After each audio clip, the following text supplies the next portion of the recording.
Hi, my name is John Ward. I am the writer and director of Aximus 1 and 2. I also wrote and directed Meat Hook Massacre 4, Skull Evil, Cannibal, If I Can't Have You, and a couple other things. And I am here to review this. No, not this one. Not the good one. Not the classic one. I am here to review the fourth one on Shark Attack Sunday. This is actually a pretty cool collection. It's actually got Jaws 2, Jaws 3, and Jaws the Revenge all in one collection. And I think it's definitely worth picking up, if you're a Jaws collector. Of course, you got to have the original too on Blu-ray.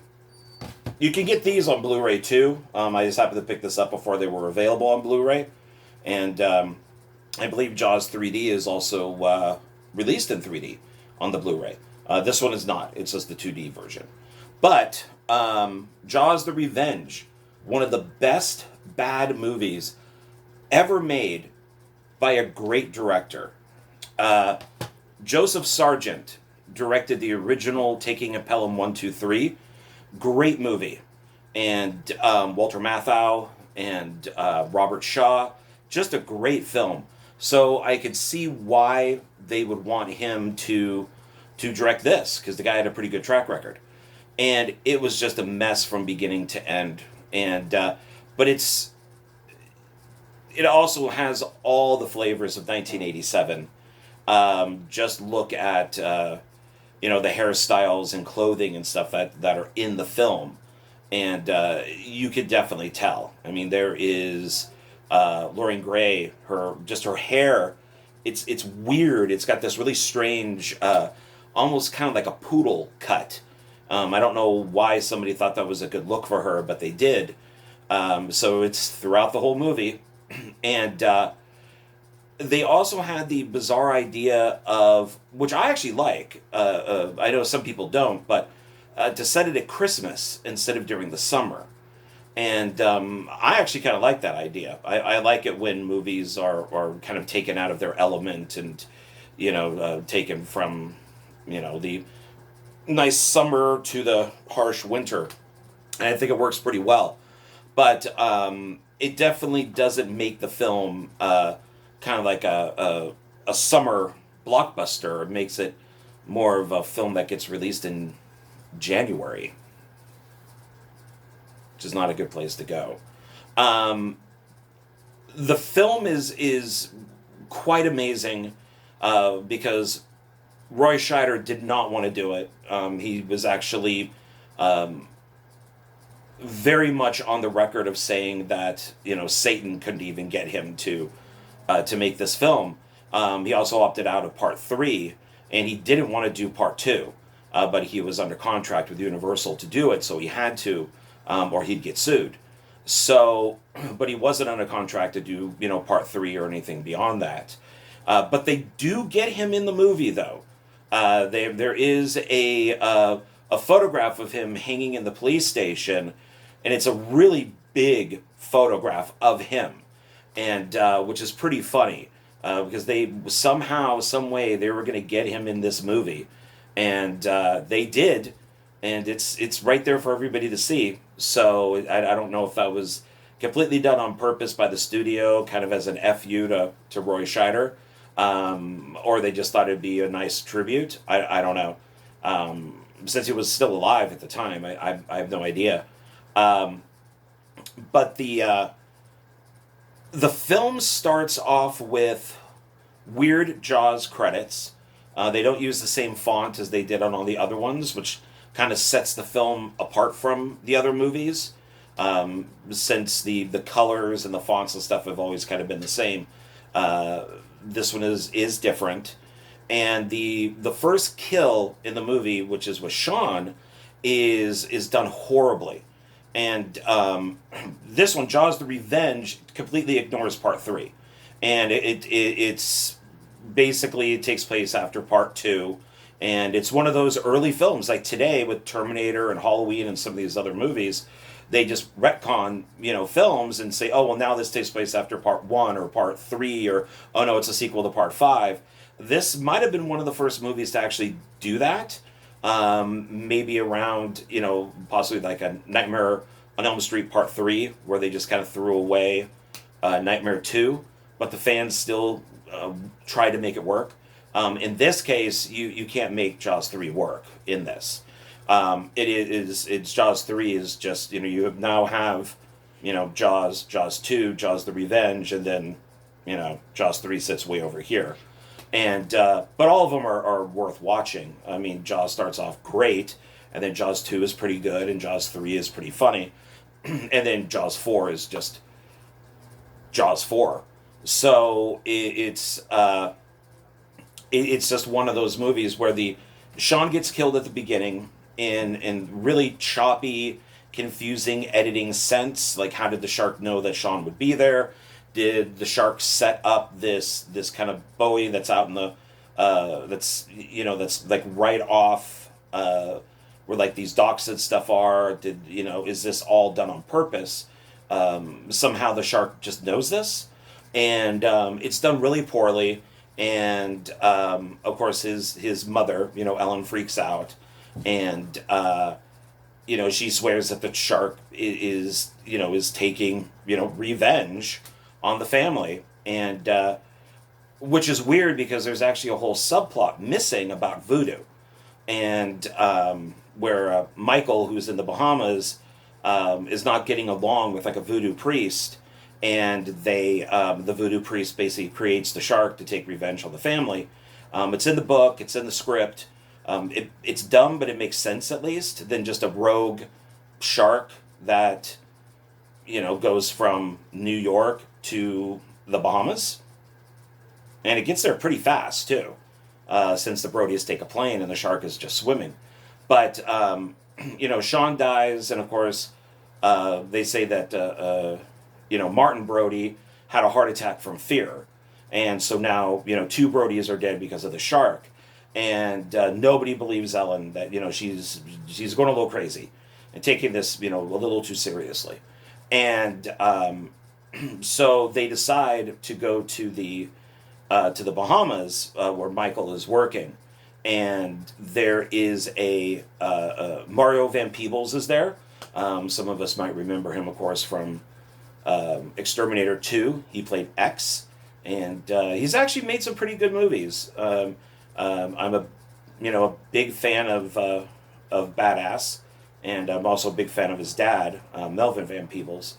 So it was nice seeing him, but not really in this movie. I like his other films better, but he's down there. So Michael, who's down there, hangs out with Mario Van Peebles, and there's some hilarious fake shark footage, and the great thing about the shark is, and this is Bruce, so this would be Bruce 4, is the water is so clear, and surprisingly, this is shot so well that you can actually see the line.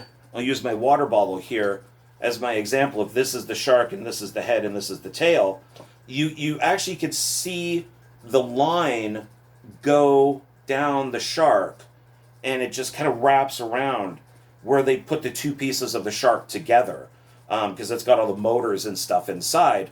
And then a lot of the times they'll hide the shark kind of down like that, so you can't see the piece that's holding the shark up to make it move up and down.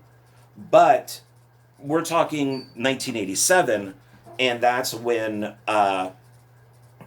in theaters, things were, of course, projected on film. So the projectionist had to take the basically like those curtains that are around the screen and either lower them or spread them apart or make them come together a little bit more, and you could see sometimes in the theater, you could see that gizmo that's moving the shark up and down, and so it was hilarious as you're seeing this beautiful crystal clear ocean and this horrible looking shark that I loved.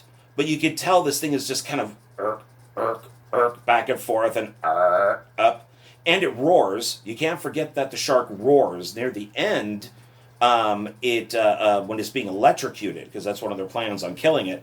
It roars like a lion, but sharks don't have vocal cords. So how would you make the shark roar? But it does, because this is Jaws the Revenge. And I mean, there are so many amazing things there's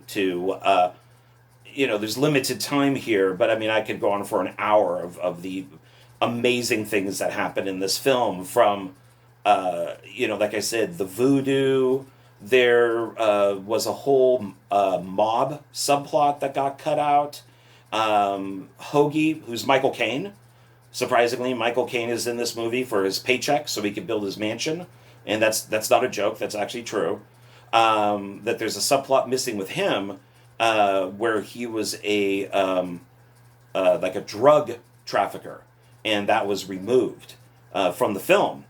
There's a great there's dream sequences. There's like 2 or 3 dream sequences in this where different members of the Brody family are being attacked by the shark, and dream sequences are hideous. You don't. I mean, it's if you want to put them in as a joke, then that's one thing. But it is mostly frowned upon to have dream sequences in movies. There actually is a great scene in this. It takes place on a banana boat, and the shark goes to get Michael's daughter, who's on this boat, and the shark misses and grabs this woman and basically pulls her down into the water. And it's not Jaws worthy, but it's definitely Jaws 2 worthy, since in Jaws 2 the shark did pull down the helicopter. So I think this is definitely Jaws 2 worthy. It's the best scene in the film, and I actually thought it worked quite well. Maybe with a different director it could have been done better, even though Joseph Sargent is a really good director. Somebody probably could have done it a little better, but it's still a great scene. There's also stuff like, for anybody who's seen Jaws 2, there's a scene with a marine biologist, and she's talking to Brody on the beach, and there's a killer whale that has been eaten up, and Brody thinks that it's a shark that did it, and he asks her, can a shark take revenge? And she says, no, sharks don't take things personally. So it's almost like the people who wrote Jaws the Revenge didn't even bother watching Jaws 2.